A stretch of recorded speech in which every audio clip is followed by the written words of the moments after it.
பழைய சார் பச்சை மிளகாய்க்கு சப்ஸ்கிரைப் பண்ணிக்கோங்க ஃப்ரெண்ட்ஸ். என்ன பார்க்க போகிறோன்னா உடைத்து ஊற்றிய முட்டை குழம்பு தான் பார்க்க போகிறோம்.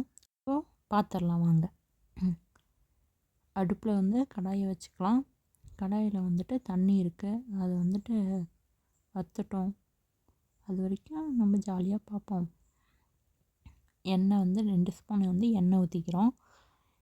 கடுகும் சோம்பு இப்போ சேர்த்துக்கிறோம். அது நல்லா பொரியட்டும். பொரிஞ்சதுக்கப்புறம் வெங்காயம் பூண்டு இடித்து வச்சு அது கொஞ்சம் எடுத்து வச்சுருக்குறோம், அது கொஞ்சம் சேர்த்துக்கலாம். நான் வந்து 2 பேர்த்துக்கு தான் செய்கிறேன். நீங்கள் எத்தனை பேர்த்துக்கு செய்கிறீங்களோ அந்த அளவுக்கு நீங்கள் எடுத்து செய்யுங்க. இடித்த வெங்காயம் பூண்டு நல்லா வதங்கினதுக்கப்புறம் கருவேப்பிலை சேர்த்துக்கலாம். கருவேப்பிலை, பச்சை மிளகா 3 பச்சை மிளகா கிள்ளி வச்சுருக்கீங்க, அது சேர்த்துட்டு நல்லா கிளறிட்டுடலாம்.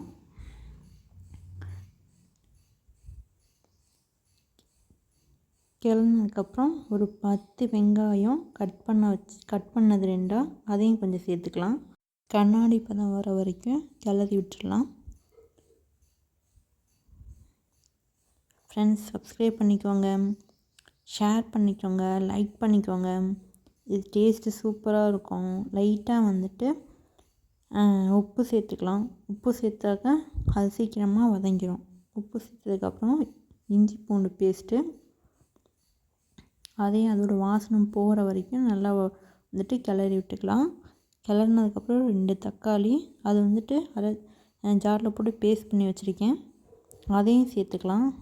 சேர்த்துட்டு அது நல்லா வதங்குற வரைக்கும் நம்ம கிளறி விட்டுட்டு வதங்கட்டும். வதங்கினதுக்கப்புறம் இப்போ வந்து மசாலா சேர்த்துக்கலாம். 1/4 ஸ்பூன் மஞ்சத்தூள்,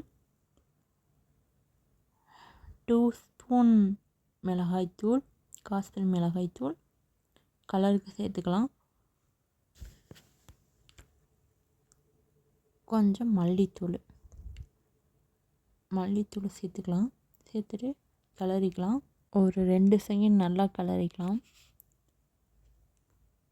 கிளறிட்டு நாங்கள் வந்து சாம்பார் தூள் வந்து நான் அரைச்சி வச்சுருக்கேன் வீட்டில், அது கொஞ்சம் சேர்த்துக்கிறேன்.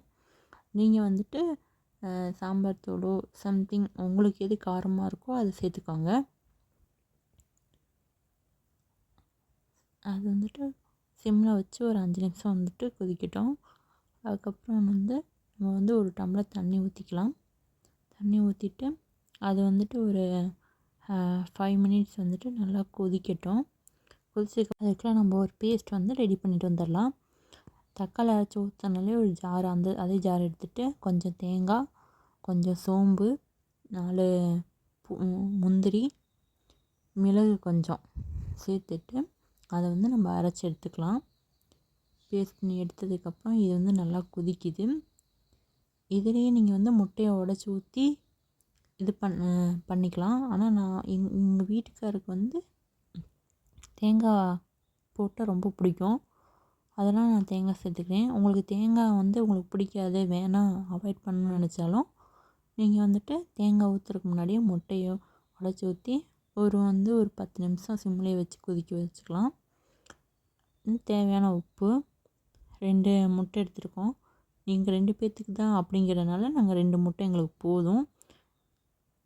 உடச்சி ஊற்றிருக்கேன், உங்களுக்கு பார்த்து தெரியுதாலே பாருங்கள், உடச்சிருக்கேன். அது வந்துட்டு ஒரு 10 நிமிஷம் வந்துட்டு குக் ஆகட்டும். நம்ம வந்துட்டு கீழே மட்டும்தான் குக் ஆகும், மேலே குக் ஆகாது. பாருங்கள், உங்களுக்கு தெரியுதா? நான் 10 நிமிஷம் கழிச்சு வந்து காமிக்கிறேன். இதை வந்து அப்படியே திருப்பி விட்டுக்கலாம். இங்கிட்டு ஒரு திருப்பு, அங்கிட்டு ஒரு திருப்பு, அந்த மாதிரி திருப்பிட்டோன்னா உடையாமல் திருப்பணும். நல்லா பார்த்து பக்குவமாக திருப்பணுன்னா அது வந்துட்டு கீழே இருக்கிறதும் மேலே இருந்ததும் கீழே போயிடும், கீழே இருக்கிறதும் வெந்துடும். அப்போது லைட்டாக கொஞ்சம் கொத்தமல்லி சேர்த்துக்கலாம். அதோட ஃப்ளேவர் சூப்பராக இருக்கும். லைக் பண்ணிக்கோங்க, ஷேர் பண்ணிக்கோங்க, சப்ஸ்கிரைப் பண்ணிக்கோங்க ஃப்ரெண்ட்ஸ்.